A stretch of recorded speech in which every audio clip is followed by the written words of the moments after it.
Merci Monsieur le Président, Madame la Ministre. À compter de la rentrée 2025, le fonds de soutien au temps d'activité périscolaire sera supprimé comme prévu par la loi de finances pour 2024.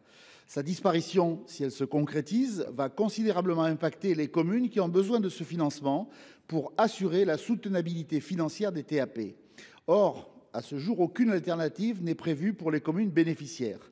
Pour rappel, ce fonds est subordonné à l'organisation au bénéfice des élèves scolarisés sur le territoire d'activités périscolaires dans le cadre d'un projet éducatif territorial et à une organisation du temps scolaire sur 9 demi-journées ou 8 demi-journées comprenant 5 matinées. Ces aides sont calculées en fonction du nombre d'élèves éligibles dans la commune et comprennent un montant forfaitaire ainsi qu'une majoration forfaitaire en faveur des communes éligibles à la dotation de solidarité urbaine cible ou à la dotation de solidarité rurale cible.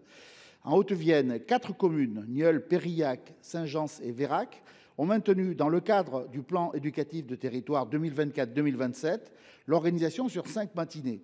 Via le syndicat intercommunal pour l'enfance, la petite enfance et l'adolescence, elle propose une offre d'activités périscolaires de grande qualité à l'ensemble des enfants scolarisés. De surcroît, dans un souci de réduction des inégalités, les communes et le syndicat intercommunal ont fait le choix de les rendre gratuites pour tous. Madame la ministre, il est indispensable de préserver de tels services à la population et de soutenir les communes rurales qui les mettent en œuvre. Le gouvernement va-t-il revenir sur la suppression du fonds de soutien au TAP ou, à minima, va-t-il prévoir un mécanisme de compensation ? Madame la ministre. Monsieur le Président, monsieur le sénateur Christian Redon-Sarrazy, vous l'avez rappelé, vous l'avez dit, le fonds de soutien au développement des activités périscolaires avait pour objectif de contribuer à mettre en place des activités périscolaires au moment du passage à l'organisation scolaire sur 4 jours et demi. Ce fonds avait une durée limitée. La loi de 2013 qui l'a créé est très claire de ce point de vue-là. Et depuis le décret du 27 juin 2017, la majorité des communes qui en bénéficiaient a opté pour une organisation du temps scolaire sur 4 jours. Elle ne bénéficie donc plus du fonds.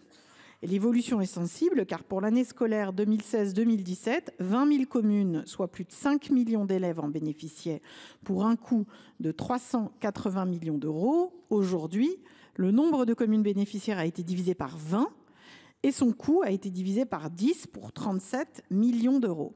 50% de ce coût est concentré sur 15 communes, dont Paris, qui représente à elle seule 5 millions d'euros. Il apparaît que le fonds n'incite pas les communes à maintenir les rythmes scolaires des élèves de leur territoire. C'est pourquoi l'extinction du fonds a été programmée pour la rentrée 2023. Mais pour répondre à l'inquiétude des élus, le gouvernement a choisi de reporter son extinction pour permettre aux collectivités d'avoir le temps de s'adapter. Cette décision ne remettait pas en question le principe de la suppression du FSDAP pour la rentrée 2025 qui a été actée par la loi de finances pour 2024. Un nouveau report ne peut pas être envisagé, a fortiori par voie réglementaire. Enfin, dans un contexte budgétaire contraint, la ministre Elisabeth Borne a fait le choix de recentrer ses crédits sur d'autres dispositifs et d'autres priorités sociales. Je pense notamment aux crédits ouverts pour la loi de programmation pour la refondation de Mayotte. Bien entendu, dans le cadre de la préparation du budget 2026, nous sommes à votre disposition et à l'écoute de vos propositions. Je vous remercie. Merci, chers collègues, pour 16 secondes. Oui, Madame la Ministre, je n'avais pas beaucoup d'illusions sur le contenu de votre réponse, hélas, mais votre décision fait encore porter tout l'effort budgétaire sur les collectivités qui ont fait ce choix, puisque l'opportunité leur était laissée de conserver ces 5 matinées. Leurs finances sont déjà très contraintes, cela va réduire encore leur marge de manœuvre et elles ne pourront sans doute pas offrir aux enfants des activités variées telles qu'elles les ont mises en place à travers des structures aujourd'hui bien établies et qui comptaient sur ces financements.